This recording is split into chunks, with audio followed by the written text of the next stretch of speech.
안녕하세요, 박미수 박사입니다. 오늘은 항산성화 체건강법, 산성인간이 되지 말고 중성인간으로 살자, 그런 주제로 말씀을 드리겠습니다. 오늘 생소한 단어들이 많을 것입니다.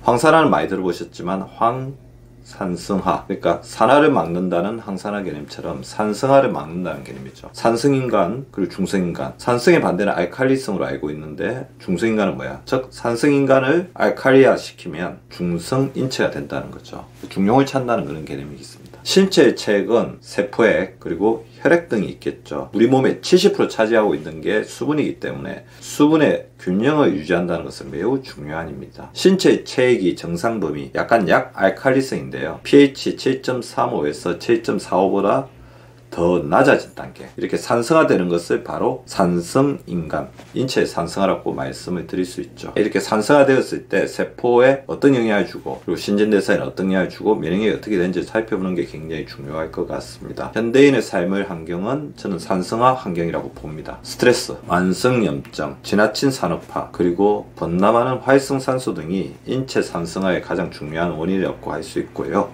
오늘은 그 중에서 굉장히 중요한 부분을 차지하고 있고 우리가 또 교정이 가장 가능할 수 있는 산성화 음식 원인에 대해서 말씀을 드리겠습니다. 산성화를 일으킨 데서 음식이 차지하는 이유들을 살펴보시죠. 첫 번째, 단백질 대사에 의한 산성물질 생성이 있겠습니다. 육류, 유제품, 가공육. 저는 육류 단백질을 충분히 드시라고 하지만 이것이 몸속에서 대사 기능의 저하로 인해서 너무 지나치게 많이 쌓였을 경우, 또 이런 음식들이 가공식품이나 인스턴트 식품에 결합해서 지나치게 몸속에 많이 쌓였을 때는 아미노산이 생성될 수 있고 항이 함유된 아미노산 같은 경우는 항산의 영향으로 우리 인체 산성화를 일으킬 수 있습니다. 정제 탄수화물도 비슷한데요. 정제 탄수화물은 젖산으로 쉽게 대사가 되거든요. 우리 몸의 산성화의 원인이 될 수 있죠. 그리고 가공식품과 인스턴트 식품에 들어있는 포화지방, 트랜스지방, 지방이 대사될 때 케톤체, 케톤산으로 많이 만들어지게 되죠. 이런 부분도 산성화의 원인이 될 수 있습니다. 탄수화물, 단백질, 지방은 인체에서 반드시 필요한 영양소이지만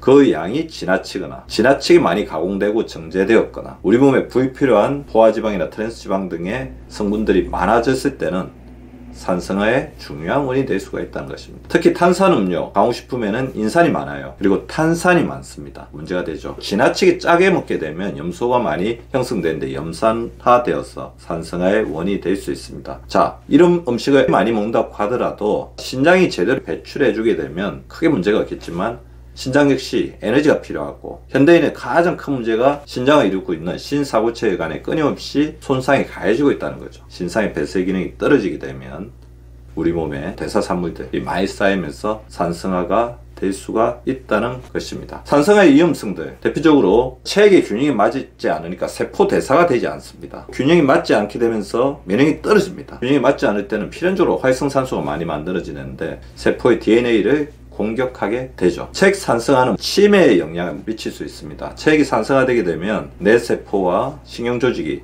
산성 환경에서 손상됩니다. 산성화 자체는 활성산소를 많이 만들어내기 때문에 우리 몸에서 산소를 가장 많이 사용하면서 활성산소에 가장 많이 노출될 수 있는 뇌조직에 타격이 오게 되죠. 특히 뇌세포의 미토콘드리아 기능이 떨어지게 됩니다. 세포의 대사 환경 자체가 이렇게 한쪽으로 치우치게 되면 뇌세포가 타격을 많이 받게 되고요. 더불어 이제 문제 중에 하나가 체액 산성화는 암이 정식하고 성장하기에 유리한 환경을 만들 수밖에 없다는 겁니다. 산성 환경은 암세포 성장에 유리하게 작동할 수밖에 없는, 암세포는 젖산, 자기를 둘러싸고 있는 환경을 젖산 산성화시키면서 면역세포가 자기를 공격하는 것을 막는 기전을 가지고 있습니다. 그래서 체액의 산성화 자체가 바로 암세포의 정식으로 나타날 수 있다는 거고요. 아까 제가 말씀드린 것처럼 암세포는 빠르게 성장하기 위해서 당에 의존하게 되는데 이때 암세포가 포당을 많이 사용하거든요. 포당을 많이 사용하게 되면 젖산의 분비들이 굉장히 늘어나겠죠. 산성화를 일으키게 되고요. 산성화가 되면 인슐린 저항성이 생깁니다. 인슐린 저항성이 생기게 되면 몸속에 넘쳐나던 포당이 암세포의 에너지원으로 작동할 수 있기 때문에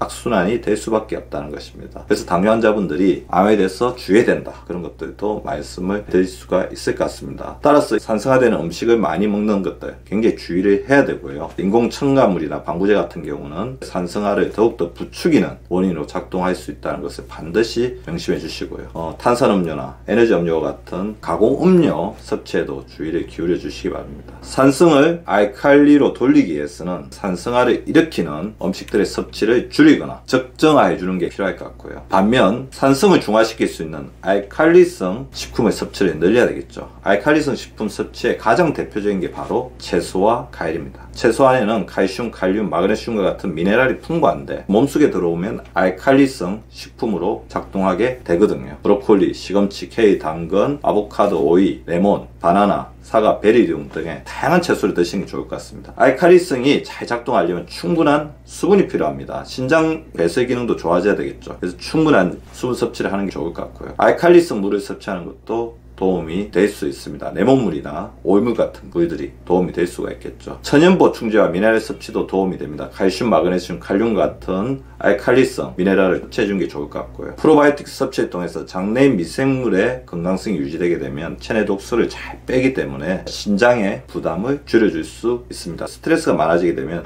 코티졸 수치가 높아지면서 산성화를 촉진할 수 있기 때문에 천천히 호흡하는 거, 땀나고 숨차는 운동 규칙적으로 하면서 머리를 비우는 거, 스트레스를 줄이는 생활 방식을 많이 실천해 주시기 바랍니다. 전 두 가지를 추천드리고 싶습니다. 생각을 중지하는 훈련, 제가 항상 말씀드리죠. 눈 감고 머릿속에 생각 그만.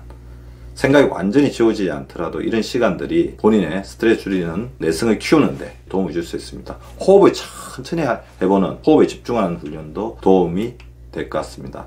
그리고 스트레스 줄이는 데는 충분한 운동, 일주일에 3회 이상의 땀나고 숨찬 운동이 가장 큰 도움을 주고요. 스트레스 호르몬을 줄이는 데는 충분한 수면이 도움이 된다는 것을 명심해 주시기 바랍니다. 자, 오늘은 우리 몸의 산성화를 막아서 균형 잡힌 체액을 유지하는 건강법에 대해서 말씀을 드렸습니다. 우리 구독자분들이 항산성화 건강법을 잘 실천하기를 바라면서 오늘의 영상을 마치도록 하겠습니다. 감사합니다.